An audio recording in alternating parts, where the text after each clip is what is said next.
반갑습니다. 이 마지막이라 부담이 엄청 가네요.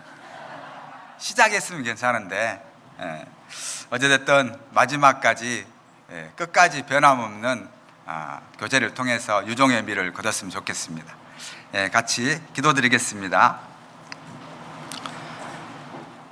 생명의 근원 되시고 삶의 온천 되시고 소망의 보증 되시는 주님 감사합니다.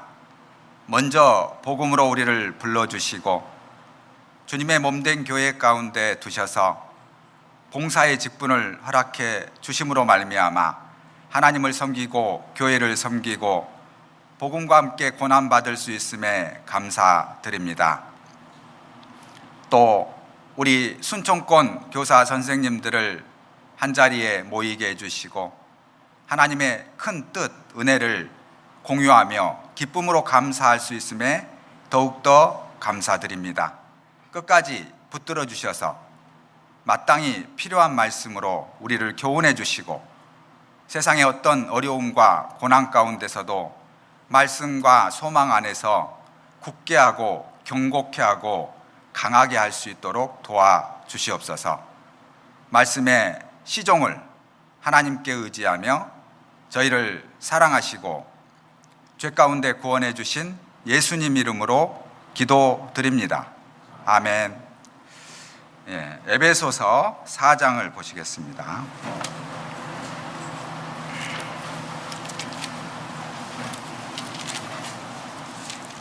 (11절)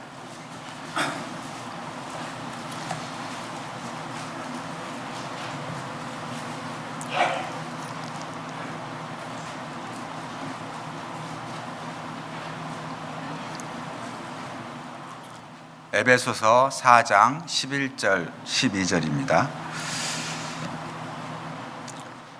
같이 읽도록 하겠습니다. 그가 혹은 사도로 혹은 선지자로 혹은 복음 전하는 자로 혹은 목사와 교사로 주셨으니 이는 성도를 온전케 하며 봉사의 일을 하게 하며 그리스도의 몸을 세우려 하심이라. 로마서 14장 7절 8절에 우리 중에 누구든지 자기를 위하여 사는 자가 없고 자기를 위하여 죽는 자도 없도다. 우리가 살아도 주를 위하여 살고 죽어도 주를 위하여 죽나니 그러므로 사나 죽으나 우리가 주의 것이로다. 이렇게 말씀하십니다. 의자에는 한 자리의 법칙이라는 게 있습니다. 한 의자는 한 사람만 앉는 겁니다. 마찬가지로 우리 마음의 보좌에 예수 그리스도, 보배, 십자가, 진리만이 앉아 계셨을 때 세속적이고 세상적인 모든 것들을 배척할 수 있다라고 생각을 합니다. 그래서 오늘 우리가 교사로서 과연 어떠한 마음과 자세로 하나님을 섬기고 또 우리 학생들에게 유익되는 그 지침을 보내줄 수 있을까? 여기에 대해서 한번 생각하는 시간을 갖기로 하겠습니다. 먼저는 우리에게 기쁨이라는 게 있어요. 여러 가지 기쁨이 있습니다. 첫째는 소유의 기쁨이 있고요. 많은 걸 갖고 벌어서 또 그걸 상속함으로써 얻는 기쁨이 큽니다. 또 체험 성취의 기쁨이 있는데요. 어떤 일을 함에 있어서 일을 하고 거기서 얻어지는 수확으로 인해서 얻어지는 게 또 기쁨이 큽니다. 또 나눔의 기쁨도 있거든요.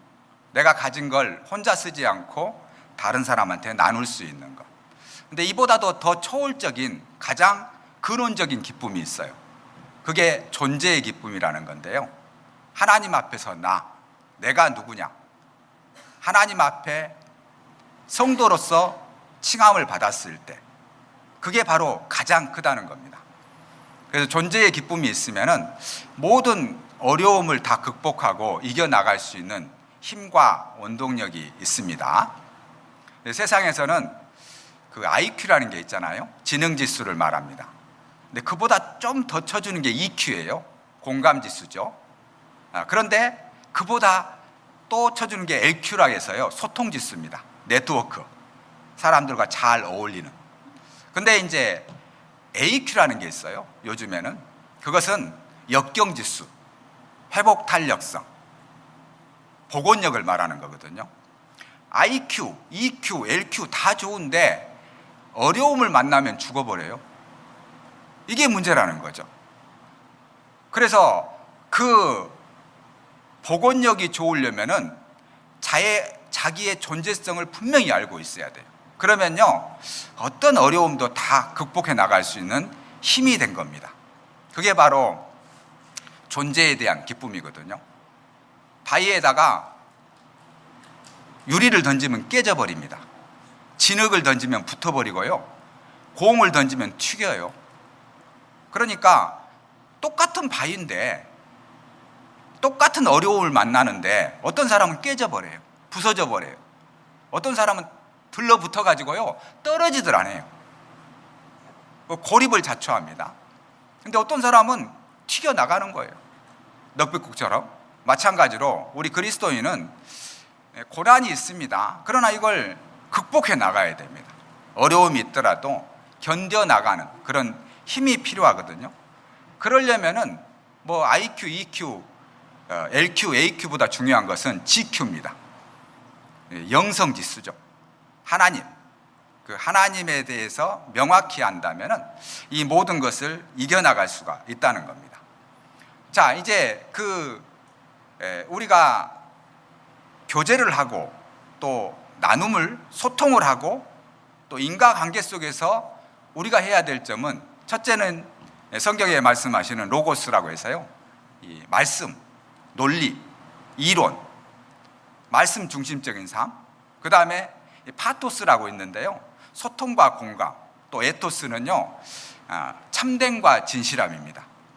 사람한테는 세상 사람들한테는 없는 것. 그건 바로 어떤 일을 하든 누구와 대하든 이 참됨과 진실함이 있으면은 이걸 이겨낼 수가 있어요. 근데 그렇지 못하고 사람과의 관계 속에서 자꾸 그 어떤 문제에 대해서 풀어가려고 하면은 오히려 그 문제가 더 커지는 경우가 있습니다. 그렇기 때문에 우리는 주님 안에서 참으로 진실되고 참된 마음으로 대하고 함께 했을 때 그것이 힘이 되고 능력이 된다는 것을 우리는 미려 알 수가 있습니다. 그래서 그 원동원 박사도요, 5차원 전면교육에서 심력, 지력, 체력, 인과관계, 자기관리 그러잖아요. 근데 거기에 중요한 것은 영성이죠. 영성이 있을 때 마음도 강해지고 체력도 좋아지고 또 자기관리, 인간관계도 좋아지는 겁니다. 우선순위가 무엇인지를 좀 분명히 알고 생각할 필요가 있습니다. 그러면은 우리가 이제 말씀을 배우고 또 함께 공유하고 또 변화시키려고 하는 노력이 있잖아요. 근데 무엇보다도 중요한 것은 내가 존재에 대한 확신을 가지고 있으니까 말씀에 대한 확신도 가지고 있어야 돼요. 내가 말씀에 대해서 흔들리잖아요. 그러면요, 명확하게 이야기할 수가 없어요. 어찌됐든 우리는 진리를 가지고 있기 때문에 그 진리를 가지고 명확하게 자신 있게 이야기해야 됩니다. 왜 그러냐면 말씀은 선포기 때문에 그래요. 명령이기 때문에 그렇습니다. 구걸이 아닙니다. 믿어주세요. 사정하는 게 아니에요. 그래서 이 말씀이 얼마나 큰 영향력이 있다는 것 생각해 보세요.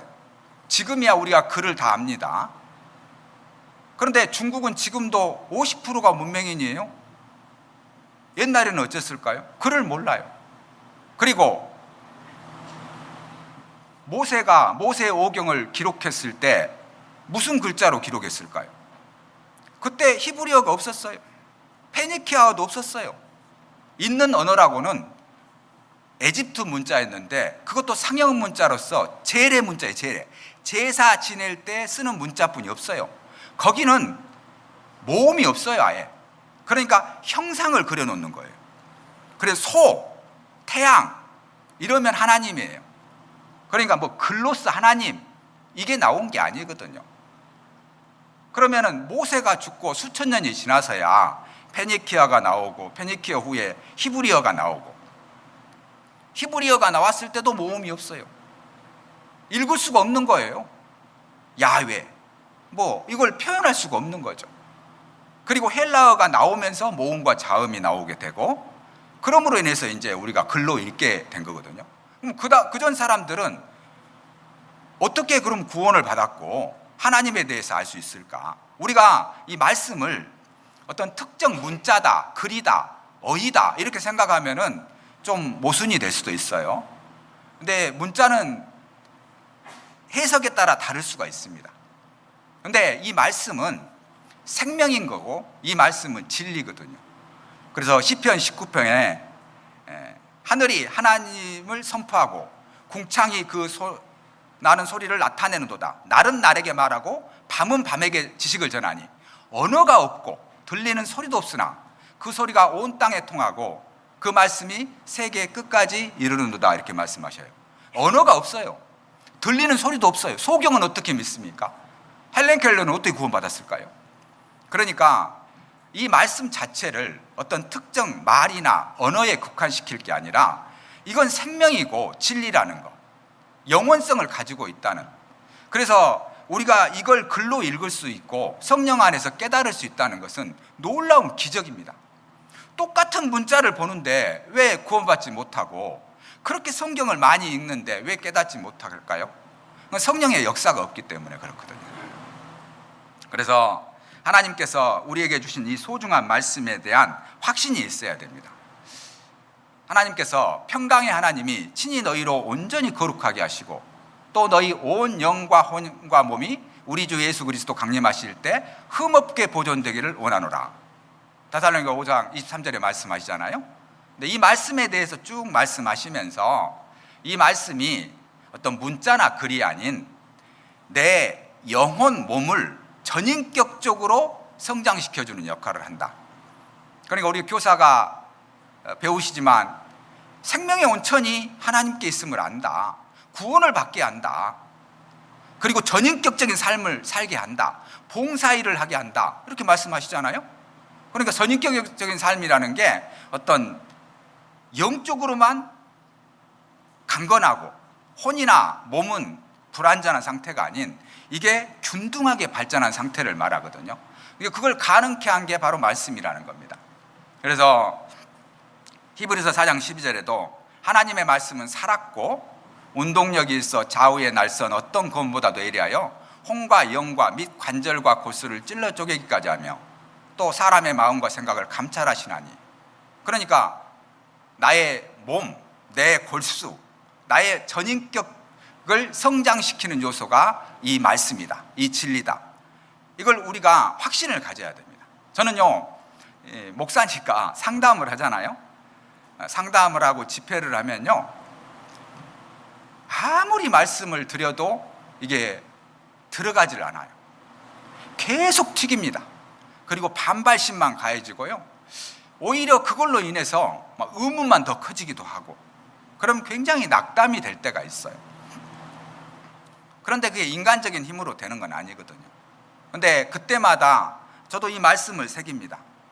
이사야 55장 10절에 비와 눈이 하늘에서 내려서는 다시 그리로 가지 않고 토지를 적시해서 싹이 나게 하며 열매가 맺게 하여 파종하는 자에게 종자를 주며 먹는 자에게 양식을 준 것 같이 내 입에서 나가는 말도 헛되이 내게로 돌아오지 아니하며 나의 뜻을 이루며 나의 명하여 보낸 일에 형통하리라. 그러니까 비가 내리면은 남학신 장사는 싫어하겠죠. 또 비 오네. 물론 우산 장사는 기뻐하겠죠. 근데 비의 의미가 다르잖아요. 이번에 뭐 게릴라성 폭우, 홍길동 폭우 막 오니까요, 좋은 사람도 있고 별로 안 좋아하는 사람도 많을 겁니다. 그런데 이 비가 내려서 그냥 바다로 흘러가는 게 아니다. 너희들은 모르지만 이 비와 눈이 내려가지고 토지를 적시지 않느냐, 싹이 나게 하고 열매가 맺게 하지 않느냐, 그리고 파종하는 자에게 종자, 내년에 쓸 종자를 주고 그의 먹을 양식을 주지 않느냐, 이와 같이 이 정도의 이치는 알지 않느냐, 물의 순환 원리. 그러시면서 내 입에서 나가는 말도 헛되이 내게로 돌아오지 아니하며 나의 뜻을 이루며 나의 명하여 보낸 일에 형통하리라. 이 말씀을 딱 들으면요, 굉장히 위로가 돼요. 그래, 내가 내 말 하는 게 아닌데, 하나님 말씀을 전한 건데, 언젠가는, 지금은 아니죠. 만약에 우리가 전한 말씀이 즉각 반응을 일으켜가지고요, 애들이 막 변화가 되면요, 교주되죠. 우리 선생하겠어요. 교주해야지 당장. 근데 그게 안 돼요. 그렇게 애를 쓰고 그 많은 물질을 투자하고 많은 시간과 에너지를 투자했음에도 불구하고 열매는 고사하고 비난의 화살만 돌아올 때도 아주 많습니다. 그러면요, 아, 그래, 지금은 그렇지만 하나님의 때에, 하나님의 시간에, 하나님의 방법대로 반드시 이 말씀이 역사할 때가 있다. 그리고 열매를 맺는다. 이걸 확신을 가지셔야 됩니다. 그러면요, 낙담하지 않아요. 자, 성경도 없고 뭐 교회도 없고 뭐 군대 가시는 분도 있잖아요. 그러면은 거기서 어떻게 합니까? 근데 바울 사도도 2년 6개월 동안 에베소 교회에서 설교를 했습니다. 그리고 이제 예루살렘으로 떠나는 거예요. 밀레도에서 장로들을 청해서 교제를 합니다. 내가 가고 나면은 이리가 나타날 것이다. 악한 무리가 나타나서 피로 사신 교회를 치게 할 것이다. 그러나 너희들 걱정하지 말아라. 왜? 내가 주와 및 그의 은혜의 말씀께 부탁하노니 이 말씀이 너희를 능히 든든히 세우사 거룩히 하심을 입은 모든 자 가운데 기업이 있게 하시리라. 놀랍잖아요. 내가 너 디모데에게, 디도에게 맡기겠다, 장로에게 이 교회를 맡기겠다, 그런 말 하지 않았어요. 성경도 없습니다. 그때는 구약 있는데요, 얼마나 가지고 있었겠어요. 근데 내가 2년 6개월 동안 너희들에게 눈물을 흘리며 전했던 말씀이 있지 않느냐. 그 말씀이 그 대적자들로부터 너희를 지켜줄 것이다. 그러니까요, 에베소 교회는 전도자가 없어요. 2년 6개월 동안 바울 사도의 복음만 받아들였어요. 그 바울 사도는 떠나버렸습니다. 근데 그 교회에서 서머나, 버가모, 두아디라, 빌라델피아, 라오디게아, 그 지금 투르키에 7교회, 히에라볼리, 그 교회들이 딱 서버린 거예요. 놀라운 일 아니에요? 성경도 없고 전도자도 없고 전하는 자도 없고 해석해 주는 사람도 없는데 바울이 전한 2년 6개월의 그 복음의 말씀을 통해서 에베소 교회는 견고해진 겁니다. 강해진 겁니다. 그리고 7개의 교회가 생겨버렸어요. 놀랍잖아요. 우리는 이 말씀이 있습니다. 문자적으로 우리가 볼 수가 있어요. 그리고 스스로 기도하고 또 전해지는 말씀을 듣기도 하고 이 풍성한 시대에 살아요.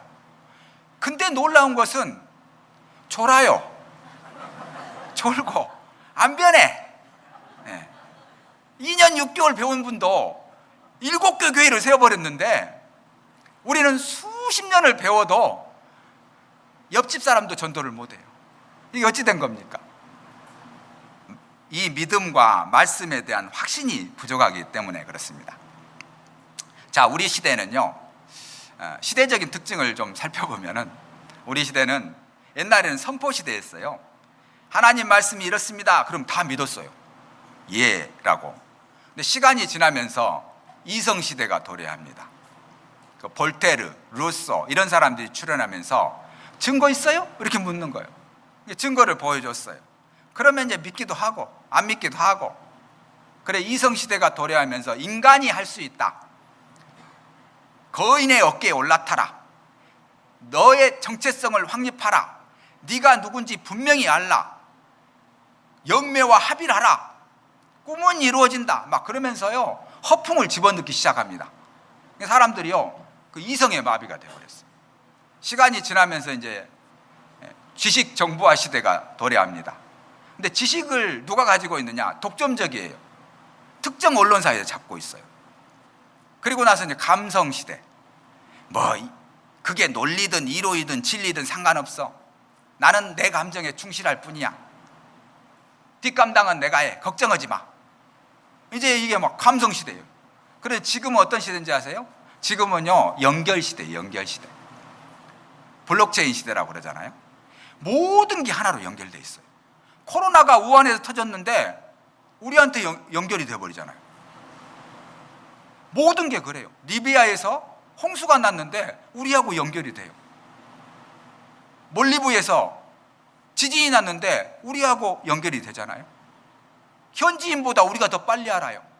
현지에 살고 있는 사람보다 그 상황과 현상을 더 빨리 아는 게 우리예요. 다 연결돼 있어요. 이제 우크라이나 전쟁이 났는데 우리가 물가가 뛰어요. 기름값 계속 올라요. 지금 곡물값 오르죠. 그러니까 지금은요, 어떤 특정 단체 지역에서 일어나는 일이 남의 일이 아니라는 거예요. 그리고 정보를 독점할 수도 없습니다.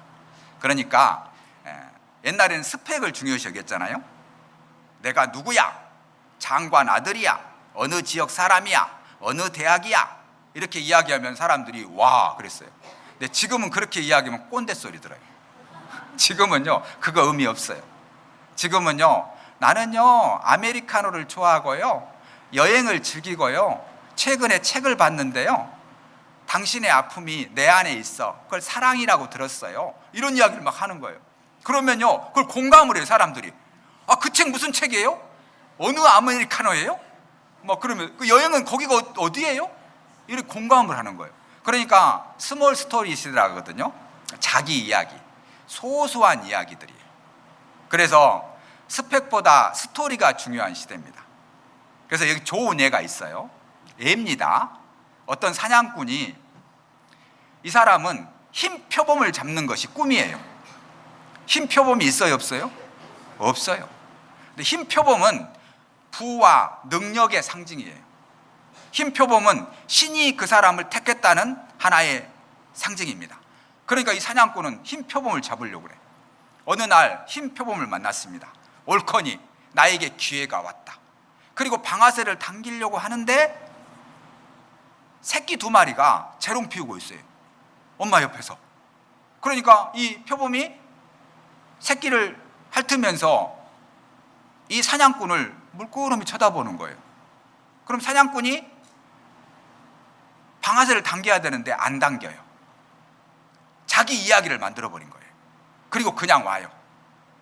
그냥 와서 유튜브에 올려요. 어제 흰 표범을 내가 보았습니다. 나에게 성공의 기회가 있었고, 나에게 큰 좋은 절대절명의 기회가 있었으나 나는 그 기회보다도 나의 이야기를 중요시 여겨서 방아쇠를 당기지 않았습니다. 이렇게 이제 이야기를 하는 거예요. 그럼 그 내용 속에 그 사람의 인격이, 품성이 다 들어있는 거예요. 그게 경쟁력이 되고, 그게 능력이 되고, 그게 파워가 되고 힘이 되는 세상이 지금 세상이에요. 스펙을 포기하고 자기 이야기를 가지고 있는 거예요. 스펙은 한순간이지만 자기 이야기는 영원한 거거든요. 누구도 빼앗아 갈 수가 없어요. 흰남노 때 사과가 다 떨어져 버렸어요. 일본에. 그런데 그 과수원은 아저씨가요, 한탄만 하고 있다가 남아있는 사과들이 조그마한 똘 사과들 뿐이 없어요. 근데 그걸 땄어요. 따서 포장을 했습니다. 포장을 해가지고요, 광고를 했어요. 이때쯤입니다. 작년 이때쯤. 어떻게 광고를 했느냐? 흰남노, 그 바람, 그 폭풍, 그 비에도 떨어지지 않는 사과, 견고한 사과, 자녀들이 어느 대학을 지원했던 떨어지지 않는 사과, 이렇게 하는 거예요. 학부형들이 좋은 사과가 5만 원짜리인데 15만 원에서 팔았어요. 순식간에 다 팔려버렸어요. 여러분, 사과를 왜 먹어요? 맛있으니까, 건강하려고, 비타민C, 그죠? 근데 왜 이 맛도 없는 돌 사과, 아무 쓸데없는 사과, 약으로도 못 쓰는 사과, 그걸 왜 15만 원씩에 샀을까요? 이야기를 산 거예요. 이야기를. 요즘 시대가 그런다니까요. 감동을 주면은 똘 사과도 5만 원짜리가 아닌 15만에 팔 수가 있는 거예요. 오스트레일리아에서는요, 샌드위치를 좁은 골목 7층에서 팔아요. 샌드위치는요 1층에서 팔아도 안 팔려요. 누가 그걸 먹겠어요. 근데 7층에서 팔아. 거기를 누가 올라가겠어요. 그런데요 주문으로만 판매를 합니다. 좁은 골목에 시간이 되면 가요, 고객이. 그럼 낙하산이 내려와요. 하늘에서 내려오면 만나. 신기하잖아요. 그러니까요 그게 무슨 맛이 있겠어요. 다 식어가지고. 그런데 그 이야기, 야 7층 하늘에서 온다. 낙하산을 받아가지고 탁 가는 거예요. 이야기를 사는 거죠. 이런 이야기는 무수히 많습니다. 그래서 우리 교사들이 제가 인사 말씀에도 드렸잖아요. 자기의 이야기를, 자기의 신앙의 유산을 남기자. 이번 지금 교사 수련회, 뭐 해년마다 한 번 있고 두 번 있는 교사 수련회, 이렇게 생각하면요 시간 낭비일 수도 있습니다. 그러나 정말 가기 싫었는데, 집안에 별일이 다 있었는데 그걸 극복하고 왔어요. 졸다가 스토리에 대해서 들어버렸네. 오, 그거구나. 아픔과 상처를 입고 왔는데 위로를 받았다. 기쁨을 얻었다. 유익을 얻었다. 그게 나만의 이야기가 되는 거예요. 그 스토리를 일기에 쓰고, 일기가 많아져서 책을 출판했는데 베스트, 슈퍼 베스트셀러가 돼버렸어. 네? 얼마나 좋겠어요? 나의 이야기니까 누구도 말할 수 없는 매일의, 그리고 교제 안에서 일어나는 나의 변화, 나의 느낌, 나의 감격, 격발, 충격, 이거에 대해서 우리가 스토리를 만들어가는 거예요. 그게 자녀들에게 남겨줄 수 있는 가장 아름다운 유산이 되는 겁니다. 돈을 남겨주면 싸워요. 적게 줬다고. 우리 부모님이 어디다 숨겨놓고 덜 줬다고 그러잖아요. 그러나 아름다운 이야기, 좋은 유산은 해주고 싶은데 못 해줬을 때 그 감정을 서로 공유할 때가 있어요. 그게 유산이 되는 거예요. 제 아들이 공군을 갔어요. 군대를. 그런데 이 뒷모습을 보니까 너무 가슴이 아픈 거예요. 왜? 내가 빽이 있으면 유학을 보내가지고 빼기도 하고, 또 설사 불가피하게 군대를 보낸다 할지라도 좀 힘이 있으면 누구한테 전화를 해서 보직을 좋은데 받기도 하고 그러잖아요. 그럴 수 있잖아요. 근데 아무것도 해줄 수 없는 거예요. 그냥 보냈어요. 그냥 보내면서, 야, 내가 아비로서 너에게 아무것도 해줄 수 없구나. 이게 슬프다. 근데 더 슬픈 것은 아비의 능력 없음을 아들이 더 잘한다는 것이다. 그러자 자기는 더 잘하나. 우리 아버지한테 말해서는요 빼도 못할 것이고, 뭐 보직은 틀렸어, 내가 알아서 해야 돼. 그런데 그게 이야기가 되는 거예요. 나도 해주고 싶어요. 돈 있으면 유학 보내고. 근데 없는데 자기도 알아. 어떡할래요? 그러나 그 슬픈, 그 아픈, 그러나 그 마음이 있잖아요. 애절한 마음. 내가 해주고 싶다. 근데 나는 못하겠다. 능력이 없어서. 아들은 더 잘 알아. 우리 아버지 능력 없지. 내가 알아서 해야지. 근데 그것이 나중에는 추억이 되고 아름다운 유산이 될 수 있다는 겁니다. 그러지 않겠어요? 좋은 기억이 되죠. 뭐 있는 대로, 원하는 대로 다 해주면 어떻게 되겠어요? 마약이나 하고 온통 이상하게 살겠죠. 뭐. 그럼 나중에 원망해요. 그러잖아요. 그래서 우리가 우리 시대에 정말 매일의 삶 가운데, 교제 가운데 나의 이야기를 만들어 보자. 좋은 이야기, 좋은 스토리, 그것을 신앙의 유산으로 우리가 남겨줄 수 있도록, 뭐 누구를 교육하고 누구를 변화시키고 그게 중요한 게 아니라 나 자신입니다. 그래서 오늘 이제 좀 세 가지로 말씀드리고 싶어요. 하나님과 나와의 관계, 또 가정과 이웃에서의 관계, 또 자기 관리에 대해서 좀 설명을 드리고 싶은데요. 우선 중요한 것은 하나님과 나의 관계입니다. 하나님과 나의 관계 속에서 가장 중요한 것은요, 채움과 공급이에요. 일단 내가 여유로워야 됩니다. 내가 풍성해야 됩니다. 그래야지 다른 사람을 나눠줄 수 있는 거예요. 내게 없는데, 내게 없는 것을 억지로 어떻게 줍니까? 내 마음이 걸음터인데 누구에게 무슨 교훈을 주겠어요? 내가 채워져야 됩니다. 여기 고린도 후서를 한번 보시겠습니다. 5장 18절.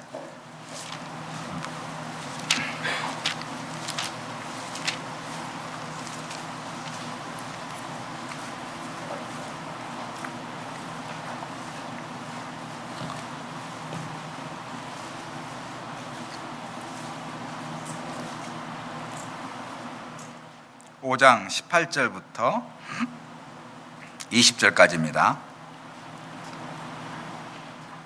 같이 읽도록 하겠습니다. 모든 것이 하나님께로 났나니 저가 그리스도로 말미암아 우리를 자기와 화목하게 하시고 또 우리에게 화목하게 하는 직책을 주셨으니 이는 하나님께서 그리스도 안에 계시사 세상을 자기와 화목하게 하시며 저희의 죄를 저희에게 돌리지 아니하시고 화목하게 하는 말씀을 우리에게 부탁하셨느니라. 이러므로 우리가 그리스도를 대신하여 사신이 되어 하나님이 우리로 너희를 권면하시는 것 같이 그리스도를 대신하여 간구하노니 너희는 하나님과 화목하라. 이 화목이란 말을 5번이나 말씀을 하시잖아요. 그러니까 하나님과의 화목, 하나님과의 친밀한 교제, 하나님과의 관계, 이것이 무엇보다도 우선돼야 된다는 겁니다. 우리가 하나님이 우리를 사랑하신 사랑을 우리가 알고 믿었노니 하나님은 사랑이시라라고 말씀하시잖아요. 그러니까 하나님을 아는 것, 우리가 하나님을 사랑하는 것이 아니요, 하나님이 우리를 사랑하사 하나님이 우리 죄를 위하여 화목제로 자기를 드리셨느니라. 그러니까 화목을 위해서, 화목제죠. 번제단에서 그 짐승이 몸이 다 불살라 번제로서 살려지잖아요. 그를 통해서 죄인과 우리가 화목되는 거잖아요. 그래서 무엇보다도 우리는 세상과가 아니라 인간적인 것이 아니라 하나님과의 화목, 이것이 중요하다는 것을 알 수가 있습니다. 그러기 위해서는 구원받은 우리는 늘 이 공급의 중요한 요소들을, 기회들을 놓치면 안 됩니다. 어찌됐든 말씀 안에서 우리가 중요한 것들을 공급받을 수 있는 기회가 있다면 소중하게 공급받을 필요가 있습니다. 그리고 내 안을 하나님 말씀으로 채우는 거죠. 베드로전서 3장 15절 이하에도요, 너희 마음을 그리스도로 주로 삼아 거룩하게 하고 너희 속에 있는 소망에 관한 이유를 묻는 자들에게 대답할 것을 항상 예비하되 온유와 두려움을 하고 선한 양심을 가지라, 이렇게 말씀하시잖아요. 너희 마음에 그리스도를 주로 삼아 거룩하게 하라.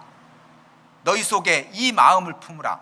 곧 그리스도 예수의 마음이니, 빌립보서 2장 5절에도 말씀하시고요, 내가 예수 그리스도의 심장으로 너희 무리를 어떻게 사모하는지 하나님이 내 증인이시니라. 빌립보서 1장 8절에도 말씀하셨듯이 예수님의 사랑, 그것이 우리 안에 가득 채워져야 됩니다. 공급돼야 됩니다. 그랬을 때 내 마음이 하나님의 마음을 가질 수가 있어요. 하나님의 생각을 가질 수가 있어요. 그럼 넉넉해지고 풍성합니다. 두려움이 사라집니다. 그러면요, 다른 사람에게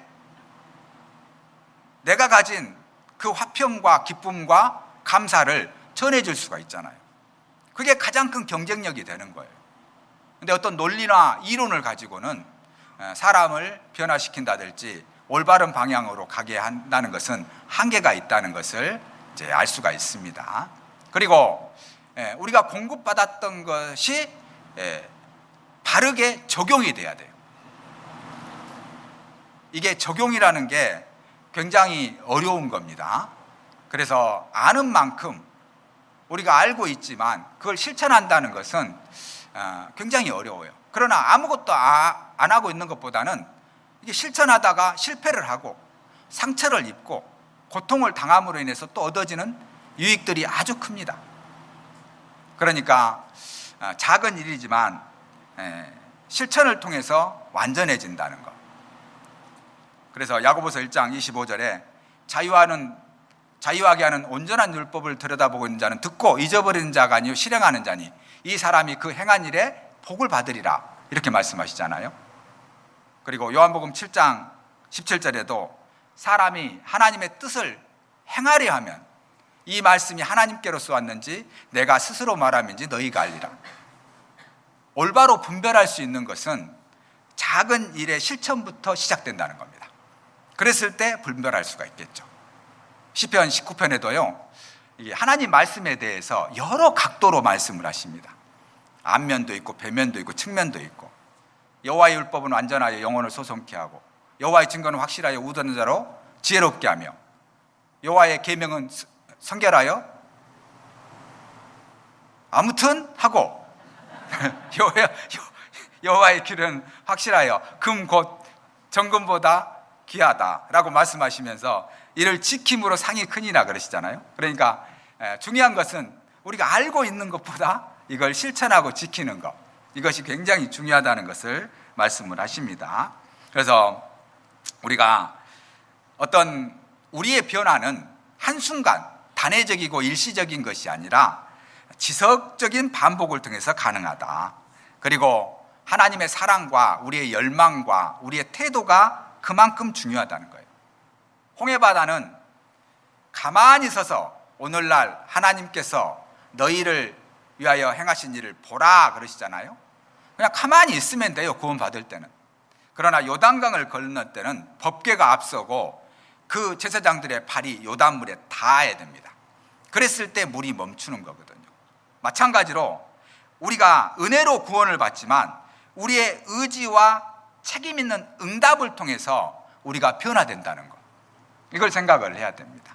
그래서 우리 변화의 요소들을 잘 활용해야 됩니다. 그래서 힘은 강함이 아니라 반복된 어려움을 극복하는 거예요. 지속적이고 반복되는 것, 한 번에 쓰고 마는 게 아닙니다. 늘 변함없는 신실한 그런 생활이 필요하다고 생각을 합니다. 그래서 무엇보다도 우리가 교사로서 하나님과의 화목, 하나님과의 채움, 하나님과의 실천, 이것이 굉장히 중요하다고 생각을 합니다. 그리고 이제 가정사에 있어서는요, 잠언 24장을 보시겠습니다.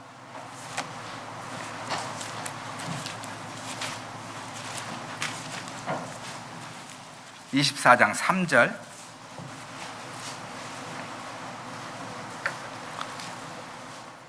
(3절부터) (5절을) 같이 읽겠습니다. 집은 지혜로 말미암아 건축되고 명철로 말미암아 견고히 되며 또 방들은 지식으로 말미암아 각종 귀하고 아름다운 보배로 채우게 되느니라.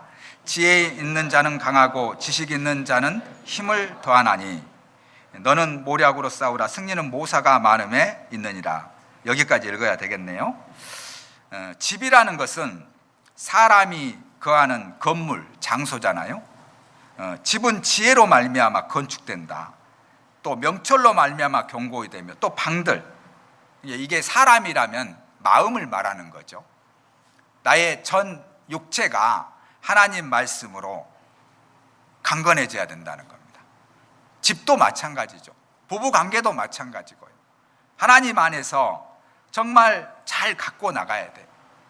믿음이라는 것은 씨의 형태로 주어집니다. 결혼도 씨의 형태로 주어지고요. 이 사랑의 씨를 잘 가꾸면 행복의 열매를 맺잖아요.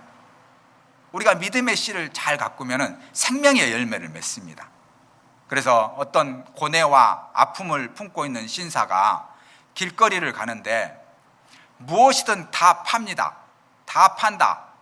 그 상표를 보았고, 그를 통해서 이 신사는요, 그래, 나의 고통, 아픔, 슬픔을 이겨낼 수 있는 행복과 즐거움을 사자, 그러면서 들어갔답니다.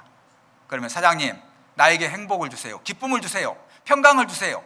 사장님이 하는 말이, 선생님, 뭔가 큰 오해가 있는 것 같은데 여기는 열매를 팔지 않고 씨를 팝니다. 맞습니다. 우리가 갖고 있는 씨, 이 씨 중에서도 가장 중요한 말씀, 이 말씀이 씨잖아요.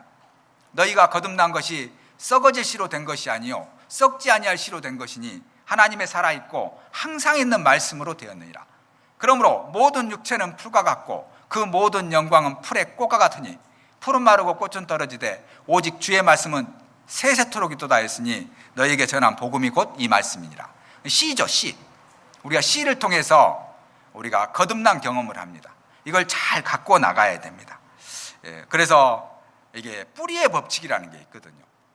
가정 안에서 아름다운 가정을 통해서 향기로운 꽃이 핀다는 겁니다.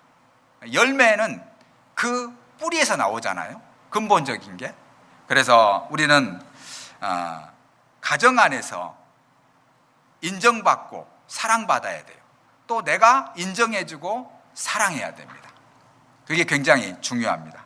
여기 보면은 4절에 또 방들은 지식으로 말미암아 각종 귀하고 아름다운 보배로 채우게 되느니라. 예수 그리스도가 보배잖아요. 진리잖아요. 이걸로 채워가는 겁니다. 그래서 이 부부관계를 여보, 당신 이런 말 들어보셨죠? 여보, 보배와 같다. 당신, 내 몸과 같다. 마누라, 마주보고 산다. 옆에 내, 항상 옆에 끼고 살자. 이게 좋은 말이에요, 사실은. 여보, 당신, 얼마나 좋은 말입니까? 그러니까 우리 말에는요, 다 의미가 있는 거예요. 아담이 하와를 이렇게 만들어 주니까요, 너무나 좋았던 것 같아요. 내 뼈 중에 뼈요, 살 중에 살이로다. 자기 몸과 같다는 거예요. 여보, 당신이에요, 지금. 근데 선악과를 따먹고 하나님께서 누가 너에게 선악과를 따먹으라 하더냐? 그러니까요, 그 여자. 그래요, 그 여자. 안 좋은 말로는 그래요. 아니, 내 뼈 중에 뼈요, 내 살 중에 살이로다 해놨는데 어려운 일 있으면 그 여자. 내 여자도 아니에요, 그 여자. 그러니까 사람은요, 금방 변하는 거거든요. 그래서 위대한 사람은 가장 가까운 사람에게 인정을 받는 겁니다. 여기 교사 선생님 중에 5남 2녀가 있는, 5남 2녀인가 2남 5녀인가 아무튼 선생님 계셔요. 근데 이 선생님이 이야기하기를 자기는 인물도 없고 뭐 내세울 만한 게 하나도 없는데 사람들이 관심을 끌 만한 게 하나도 없다. 그런데 내가 자녀가 7입니다. 그러면요, 다 관심을 갖더래요. 오, 그러냐고.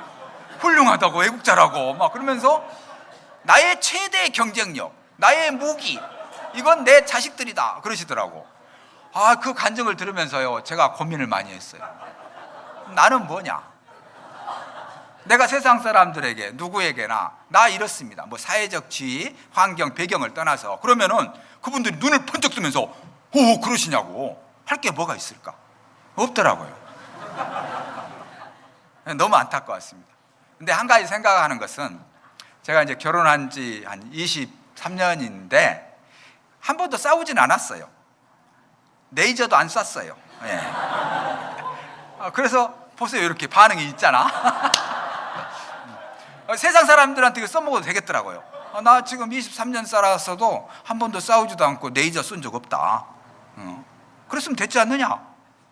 그런데 그 자녀에 대해서 들으면서 우리도 뭐 교회 안에서뿐만 아니라 세상 사람들에게도 나 이렇습니다 라고 이야기했을 때 그 사람들이 거부감 없이, 부담 없이, 그래요?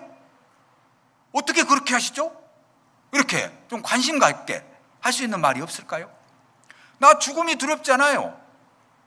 나는 지금의 삶에 굉장히 만족하고 기쁩니다. 이게 아무렇지도 않은 말 같지만 죽음이 두렵지 않다, 그 말 한마디가 세상 사람들에게는 얼마나 큰 충격인지 아세요? 그러잖아요. 우리가 엄청난 무기를 사실은 가지고 있거든요. 근데 이걸 안 써요. 부끄러워서도 안 쓰고 민망해서도 안 쓰고. 그러나 정말 내게 아니니까 하나님이 주신 거잖아요. 그리스도 안에서 자랑할 수 있는 것이라면 자랑을 해야죠.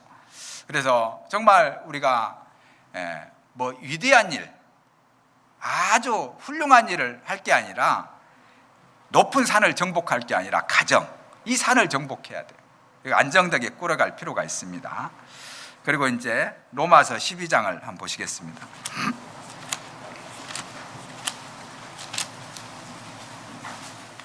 17절.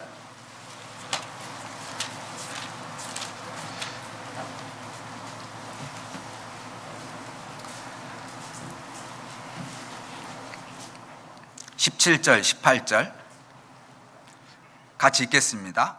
아무에게도 악으로 악을 갚지 말고 모든 사람 앞에서 선한 일을 도모하라. 할 수 있거든 너희로서는 모든 사람으로 더불어 평화하라. 할 수 있거든 너희로서는 모든 사람으로 더불어 평화하라. 이웃과의 관계 속에서도 사람들과의 잘 어울리는 성품과 인격이 믿음의 척도입니다. 이게 너무 괴팍하면 안 돼요. 너무 경망스러우면 안 돼요. 믿는다는 이유로 구원 깡패가 되면 안 되겠잖아요. 우리가 분명한 가치는 가지고 있으되 우리가 허용할 수 있는 부분이 있어요. 어울릴 수 있는 부분이 있어요. 근데 그것까지 망각해 가면서 완전 독단적으로 나가는 것은 우리가 수도 생활을 하는 게 아니잖아요. 그러니까 이것도 원만한 이해의 모든 부요에 이르러 하나님의 비밀인 그리스도를 깨닫게 하려 함이라 라는 말씀처럼 우리가 원만한 마음이 필요하다는 겁니다. 그렇지 않으면 우리가 구원받은 사람으로서 바리새적인 율법주의적인 삶을 살 수밖에 없어요. 바리새인들 얼마나 훌륭합니까? 일회에 2번씩 금식하고 소득의 11조를 바치고 토색, 불의 간음하지 않고 대단하잖아요. 근데 자기 의에 도취돼 있어요. 자기 상념에 가득 차 있어요. 그래서 자기에게 집중을 하는 거예요. 다른 사람의 어려움, 다른 사람의 사정에 대해서 관심 없어요. 공감 능력이 없어요. 죄인에 대한 불쌍히 여기는 마음. 예수님이 이적을 행할 때 긍휼히 여기사, 불쌍히 여기사, 그 다음에 이적이 가요. 그게 없는 상황에서는 이적이 안 갑니다. 예수님의 마음은 그 사람을 불쌍히 여겼어요. 그 사람을 긍휼히 여겼어요. 그게 전제된 상태에서 눈을 뜨게 합니다. 문둥병을 치료합니다. 죽은 자를 살립니다. 우리의 마음은 어떨까요? 내 밑으로 들어와야 돼요. 내 생각과 사상에 굴복해야 돼요. 나의 거룩함을 인정해야 돼요. 그렇지 않으면 한 발자국도 나가지 않는 이런 성품들은 굉장히 모순된 편협된 성품이라고 볼 수가 있습니다. 그래서 바리새인은 기쁨과 감사는 없어요. 불평불만과 비판이에요. 근데 자기는 거룩해. 돌아온 탕자의 큰아들 아시죠? 보면은 큰아들은 아버지의 어떤 지시나 일을 어겨본 적이 한 번도 없어요. 근데 둘째 아들은 아버지의 재산을 가져다가 허랑방탕에 쓰고 돌아온 거예요. 근데 내 친구를 위해서 염소 새끼 한 마리도 안 잡으면서 저 동생을 위해서 왜 이렇게 소를 잡느냐? 안 가요, 안 가. 이게 바리새입니다, 바리새인. 율법사입니다. 우리가 자칫하면 구원 깡패가 될 수가 있습니다.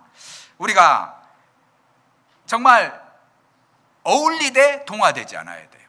물과 기름처럼. 그런데 잘 어울리고 동화되면서도 그쪽으로 흡수되어 버린 경우가 있거든요. 세상 쪽으로 가면 안 되겠죠. 그런데 우리가 어찌됐든 하나님 안에서 우리의 믿음을 분명히 지키고 우리의 신앙적 신념과 신앙의 철학을 분명히 갖고 있으되 사람들의 어떤 행동이나 또 자세 이런 것들에 대해서 지나치게 정죄를 한다든지 판단을 내려서는 좀 곤란할 수가 있습니다.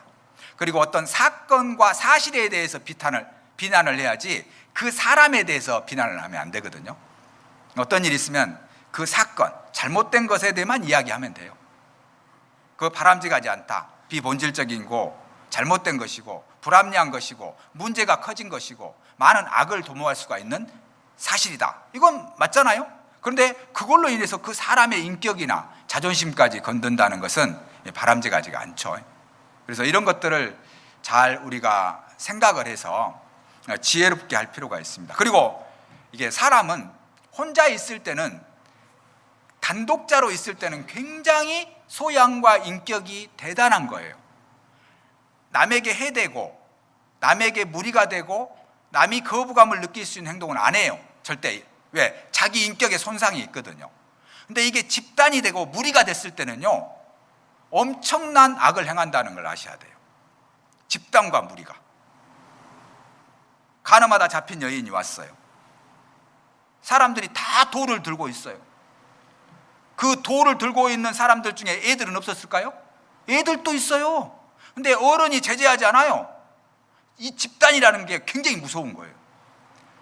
촛불 시위가 있는데 유모차를 끌고 나와요. 그걸 들어가라 해야죠, 아이들한테. 근데 그것을 미화시켜요.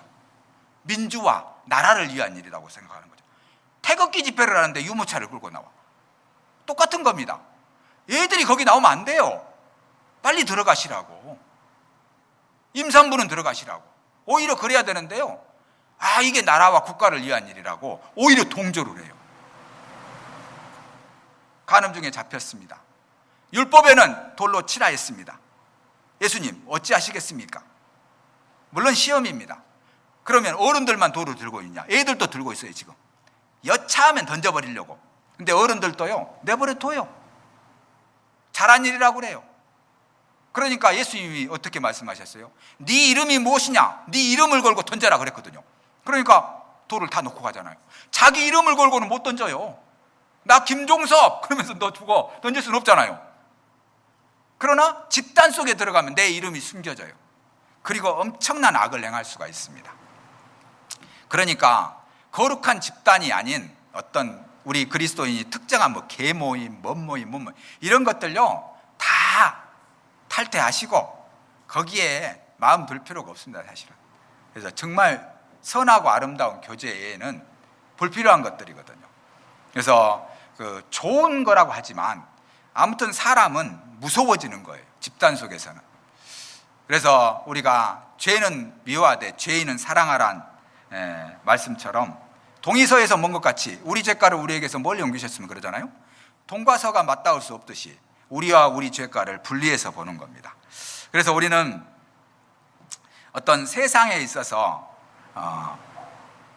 세상 것을 배척하고 무시할 것도 아니고, 그렇다고 해서 거기에 동화돼서 거기에 빠져 살 것도 아닙니다. 그러나 아무쪼록 몇몇 사람을 건지기 위해서 우리가 거기에 합당한 삶을 사는 것은 지극히 당연한 겁니다. 그렇기 때문에 정말 잘 어울리되 동화되지 않는 물과 기름처럼요, 그런 삶이 필요하다라고 생각을 합니다. 그리고 마지막으로 시편 78편. 마지막이랑 금방 끝날 것 같지만 안 끝납니다. 78편.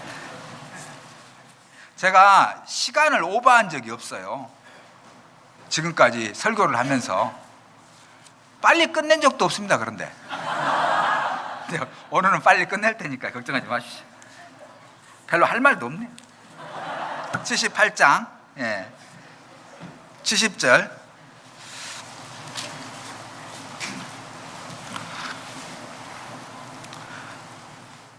또 그 종 다윗을 택하시되 양의 우리에서 취하시며 전 양을 지키는 중에서 저희를 이끄사 그 백성인 야곱 그 기업인 이스라엘을 기르게 하셨더니. 72절 같이 읽겠습니다. 이에 저가 그 마음에 성실함으로 기르고 그 손에 공교함으로 지도하였도다. 자, 이제 자기 관리의 측면에 있어서 가장 중요한 요소가 이 성실성이라는 거예요. 이 성실이라는 것은 인문학적으로 봤을 때요, 이미 이게 다 증명이 된 겁니다. 성실은 믿음과 같은 거예요. 믿음이 곧 성실입니다. 그래서 이 골짜기의 물은요, 골짜기를 다 채우기 전에는 결코 넘어가는 법이 없어요. 우리가 어려운 골짜기, 고난이 있어요. 그렇지만 그것을 뛰어넘고 싶겠죠. 그러나 우리는 거기를 다 채워가는 겁니다. 그래서 성실한 거죠. 내가 자기 사업에 근실한 사람을 보았느냐? 이런 자는 왕 앞에 설 것이요 천한 자 앞에 서지 아니하리라. 잠언 29장 28절에도 말씀하시잖아요. 22장 28절에도. 그러니까 신실하고 성실한, 이걸 정직한 마음이라고 합니다. 그래서 우리가 뭐 큰 일을 하기보다는 정말 작은 일에 성실할 수 있는, 이게 필요하다라고 생각을 합니다. 이해되지 않는 상황에서 충성을 다했는데 결과가 좋지 않을 때도 끝없는 반복을 견디는 힘, 꾸준히 한 걸음 한 걸음 나가는 겁니다. 은혜가 아무리 많아도 그 성실의 그릇이 없으면 충만히 채워질 수가 없는 거예요. 그래서 우리가 교제 어렵고 힘들고 또 함께하는 시간 속에서 고난도 있고 또 보기 싫은 분도 있고 만나고 싶지 않는 분도 있고 그럴 수도 있잖아요. 그러나 하나님 앞에서 코람데오, 우리가 그 자리에서 신경 쓰지 않도록, 항상 그 자리에 있으면요 다른 분들이 신경을 안 써요. 원래 그분이 거기 있으니까. 근데 자꾸 늦어지고요, 자꾸 좀 이상하면요 자꾸 신경이 쓰인다고, 머릿속에. 왜 안 오지? 연락도 없었는데? 무슨 일 있을까? 그럼 계속 신경을 써야 되거든요. 전화를 해봐? 자존심 상할 텐데? 뭐 이런 것들 있잖아요. 근데 항상 그 자리에 있어. 그러면요 신경을 안 써요. 우리 교사들은 무엇보다도 그 앞에 성실한 마음이 필요합니다. 그래서 이 성실은 믿음과도 일치한다, 이걸 우리가 알고, 이 성실함이 결과적으로 탁월함을, 그리고 그 탁월함 속에서 우리가 하나님의 비밀을 더욱더 깨닫게 되는 겁니다. 그런데 요즘 세대는요 지름길을 좋아해요. 임계점 물은 99도에서 끓지 않습니다. 100도에서 끓어요. 그럼 1도만을 보여줘. 사람들은 1도만을 대박 났대. 99%는 생각을 못하게 해요. 그렇게 돼 있어요 세상이. 한방 오케이, 그걸로 끝내려고 그래요. 너무 빠르게. 그래서 선해 보이는 지름길을 조심해야 됩니다. 아담 하와의 가장 큰 문제는 뭐냐면요, 선해 보이는 지름길을 택한 거예요. 아담은 순종과 복종을 통해서 하나님처럼 되는 거예요. 그런데 마귀가 와가지고 너 하나님처럼 되고 싶지? 하나님 닮고 싶지? 하나님 사랑하지? 예. 그러면은 오랜 시간 지속적으로 반복적으로 노력할 게 아니라 선악과만 따먹으면 돼. 그러면은 네 눈이 한 번에 밝아져 가지고 하나님처럼 되는 거야. 그럴싸하잖아요. 하나님 닮고 싶으니까, 하나님처럼 되고 싶으니까. 그래서 따먹는 거예요. 이게 선해 보이는 지름길입니다. 아버지가 사장이에요. 아들은 건강하고 지식도 많고 사업 철학도 뛰어나, 아들이. 근데 문제는 아버지가 보약을 먹고 너무 오래 살아. 빨리 아버지가 없어져야지 내가 경영을 해야 되는데, 그럴지라도 이 아들은 꾸준히 아버님을 잘 섬기면서 기다려야 돼요. 근데 친구가 왔어요. 야, 네가 정말 이 나라와 이 기업을 위해서 필요하다. 너의 탁월한 리더십을 통해서 이 기업을 견고하고 강하게 키울 수 있다. 근데 중요한 건 네 아버지다. 아버지 죽여. 그러니까 죽이는 거예요. 왜? 중요한 목적을 위해서 더 중요한 것을 망각해버리는 겁니다. 우리가 이런 일이 많을 수가 있어요. 결혼할 때도 그렇고요, 이사할 때도 그렇고요, 사업할 때도 그렇고요. 이런 일은 발람의 교훈처럼 너무 많을 수가 있어요. 아닌 것 같지만 선해 보이거든요. 돈 많이 벌 수 있거든요. 쉽게 벌 수 있거든요. 한 방이거든요. 그러나 꾸준함, 이것을 견뎌내야 됩니다. 선해 보는 지름길을 조심해야 되고, 급할 때 함부로 결정하면 안 돼요. 화가 났을 때 결정하면 안 되고요, 미뤄야 됩니다. 그래서 지름길에 연연하지 말고, 어떤 꾀를 부리려고 하지 말고, 좋은 성과를 위해서 애쓰지 말고 그냥 묵묵히 자기의 길을, 기본에 충실하는 삶, 프로일수록 기초를 다지는 겁니다. 선무당이 사람 잡고 반푼수 집안 망한다고 그러잖아요. 제대로 알지도 못하면서 심오하고 오묘한 거 따져요. 기본에 충실하면 돼요. 기본에. 그 자리에서 그렇게 오로지 그 길을 꾸준히. 그래서 시편 119편 90절에는 주의 성실하심을 대대 이르나이다. 주께서 땅을 세우셨으므로 땅이 항상 있사오니. 항상 있대요. 그 자리에. 그 자리예요. 그 위치, 그 장소, 거기에 있는 겁니다. 그래서 우리는 꾸준함의 반복을 버티는 힘, 이것이 필요합니다. 한 땀 한 땀, 한 방울 한 방울. 뭐 대추 한 입, 고추 하나, 뭐 사과, 배, 그게 저절로 이런 줄 아세요? 거기에는요, 햇볕과 양분과 바람과 또 그 사람의 수고 일일이 싸고요. 진짜 과수원 하시는 분들은요, 그걸 싸면서 배고 사가고 다 놔서 쳐버리고 싶대요. 너무 힘드니까 일이. 그러면서도 해요. 이게 한 땀 한 땀. 그렇다고 잘 자란가요? 또 상품성 얻는 것은 버려야 돼요. 당도 없는 것은 또 버려야 되잖아요. 그렇지만 한 땀 한 땀 가는 겁니다. 그래서 우리가 성실함, 그건 너무도 중요하다.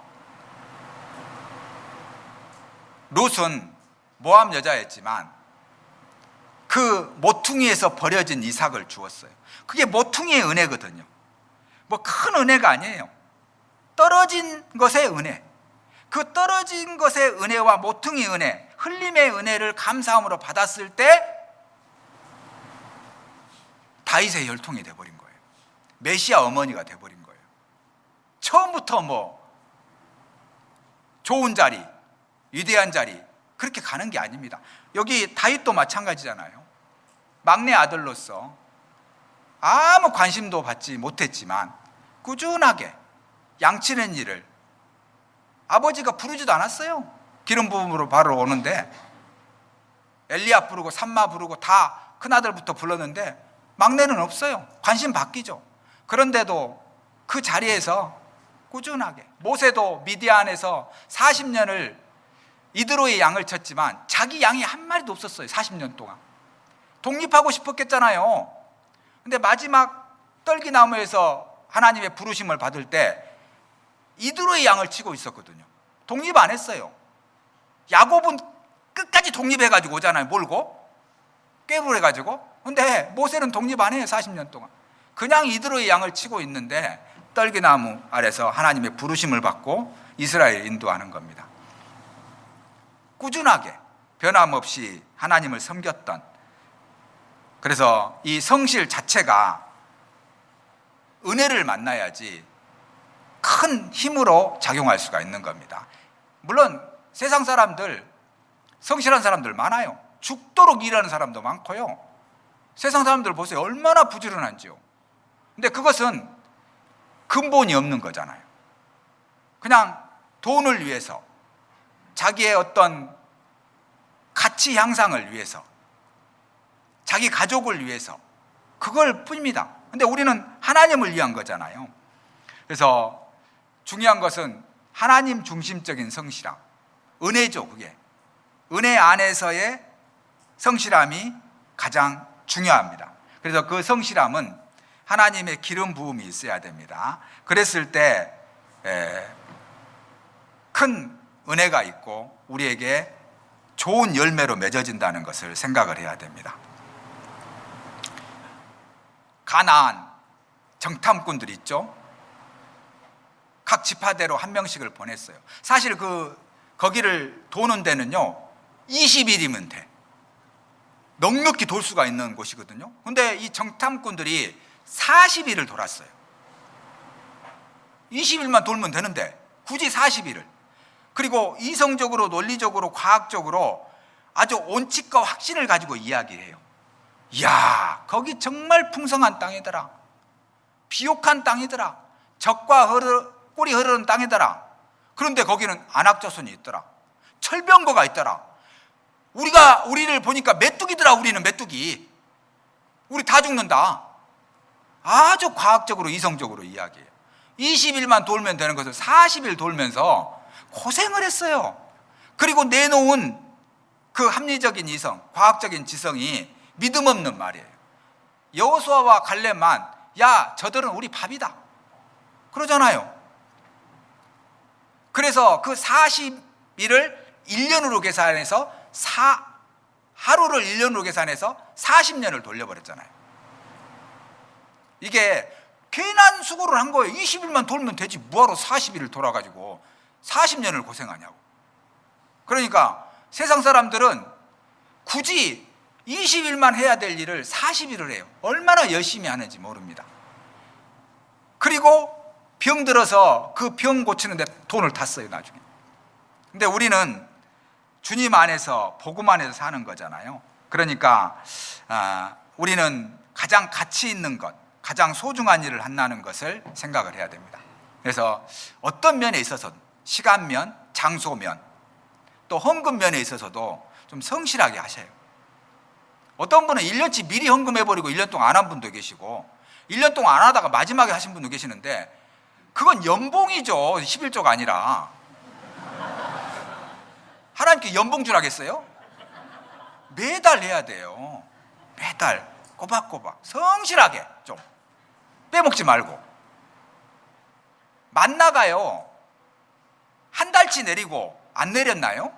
그럼 한 달치 창고에다 정해놓고 날마다 자고 먹고 하면 좋죠. 근데 안 돼요. 매일 가서 거둬야 됩니다. 만나는. 너무 많이 거두면 어떻게 돼요? 썩어요. 남으면 안 돼요. 그래서 한 호멜입니다. 많이 거두어도 남음이 없고 적게 거두어도 부족함이 없는 거예요. 우리 그리스도인의 삶이 그렇습니다. 그러니까요 꾸준한, 그래서 우리가 늘 하나님 앞에서 어떤 교사 모임, 교제 있으면요 먼저 와서 좀 청소도 하고 준비도 하고, 미리 찬양 있으면 찬양도 미리 부르고 그러면요 안심이 되잖아요. 그렇구나 준비하고 있구나, 오셨구나. 신경을 안 쓴다고. 그 다음부터는요 매일 그러니까 없는 것처럼 느껴져요. 근데 안 와. 그러면 긴장해요. 시간은 다 됐는데. 자꾸 신경이 쓰여져요. 여러분, 제가 집에 갔는데 우리 자매가 없어. 소식도 없어. 12시까지 안 들어와. 그럼 걱정할까요? 마음대로 살아 내버려 둘까요? 걱정이 돼요. 근데 들어왔어. 근데 문 닫고 큰 방에 가 자요. 왜 그러냐 물었더니 대꾸도 안 해. 그 다음날 아침 웃으면서 나와 기쁘게. 어떻게 해야 될 거예요? 정신병원 보내야 되나요? 얼마나 신경 쓰이겠냐고요. 근데 집에 가면 항상 있어 없고 뭐 문제될 게 하나 신경을 안 쓰는 거예요. 그러잖아요. 우리가 서로 걸림이 돼서는 안 되잖아요. 자연스러워야 돼요. 거기에는 성실함 속에서 일어나는 겁니다. 그렇기 때문에 꾸준한 반복, 신뢰가 진실로서 참됨으로써 쌓여가는 겁니다. 그래서 오늘 이 말씀을 통해서 우리가 정말 교사로서, 물론 교사의 어떤 목적과 우리가 실행해야 될 또 논리와 이론과 적용 뭐 여러 가지 있을 수 있습니다. 그러나 중요한 건 하나님과의 관계, 또 가정에서의 관계, 이웃과의 관계, 또 가장 중요한 것은 나의 자기관리, 이것을 잘 함으로 인해서 이 시대를 앞서가고 능가할 수 있는, 또 그 나의 풍성함과 체험으로 다른 사람들을 변화시킬 수 있는 요소가 된다는 것, 그 마음을 가지고 또 나머지 삶을 살았으면 좋겠습니다. 기도하시겠습니다. 주님, 순천권 교사 수련회를 통하여 우리의 마음과 생각을 말씀에 집중할 수 있도록 도와주시고, 또 하나님 말씀의 소중함과 은혜의 풍성함을 따라 행할 수 있음에 감사드립니다. 우리 사랑하는 교사 선생님들, 능력 안에서 늘 하나님 안에서 기뻐하고 즐거워할 수 있도록 도와주시고, 강건함을 지켜주셔서 좌로나 우로나 치우치지 아니하고 복음과 진리, 은혜와 사랑, 십자가와 보배, 그 피를 힘입어 능히 이기고 극복하고 열매 맺는 삶을 살 수 있도록 도와주시옵소서. 감사드리며 저희를 사랑하시고 죄 가운데 구원해 주신 예수님 이름으로 기도드립니다. 아멘. 네, 수고하셨습니다.